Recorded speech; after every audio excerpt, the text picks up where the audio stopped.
Mettez pause, cherchez vous-même la solution avant de regarder la correction. Bonne vidéo. Pour l'exercice 3, on nous dit, voici un programme de calcul. Choisis un nombre entier, mets n au carré, prends le double du résultat, soustraire au résultat précédent le produit de n par l'entier qui le suit. Première question, on nous dit, écrire une expression littérale traduisant ce programme. Donc, on peut garder la lettre qui nous a déjà été donnée. On nous a dit, choisis un nombre entier n. Donc, ici, on a n. Ensuite, on nous dit, mets n au carré. Donc, on met n au carré. Et ensuite, on nous dit, prends le double du résultat. Donc, le résultat dont on parle, c'est le dernier résultat, à savoir n au carré. Donc, il faut prendre le double de ce résultat. Et prendre le double, c'est multiplié par 2. Donc, 2 fois n au carré, qu'on peut tout simplement écrire 2n carré.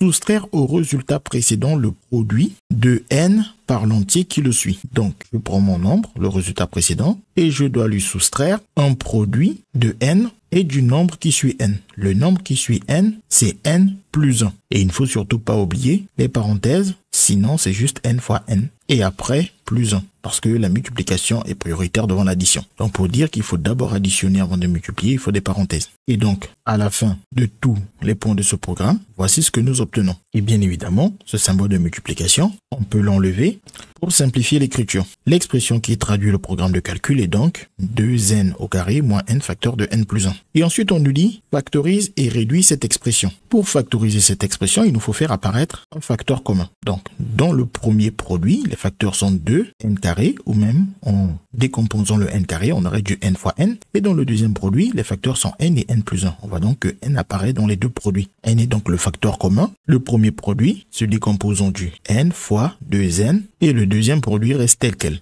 On a donc n fois, on ouvre une parenthèse dans laquelle on va mettre ceux qui ne sont pas des facteurs communs. Le 2n moins n plus 1. Et ensuite, comme on a déjà des parenthèses, ces grandes parenthèses, on les met sous forme de crochet. Et ici, on a un moins juste avant la parenthèse. Le moins va changer tous les signes. Ce qui va nous donner moins n moins 1. Et ensuite, on n'a plus besoin des crochets étant donné qu'on n'a plus les parenthèses intérieures. On remet alors les crochets sous forme de parenthèses. Et ici, le symbole de multiplication, on peut le mettre pour juste écrire n. Puis on fait le calcul dans la parenthèse. Ici, c'est du 2n moins n, mais moins n, c'est la même chose que moins 1n. Donc 2n moins 1n, ça nous fait 1n. Mais 1n peut s'écrire juste n. Puis on met le moins 1 et les parenthèses, ainsi que le facteur n. On obtient ainsi la forme factorisée et réduite de cette expression, qui, notons-le au passage, n'est rien d'autre que le produit de n et du nombre entier qui le précède. Quand on fait n moins 1, on obtient le nombre entier qui vient juste avant n.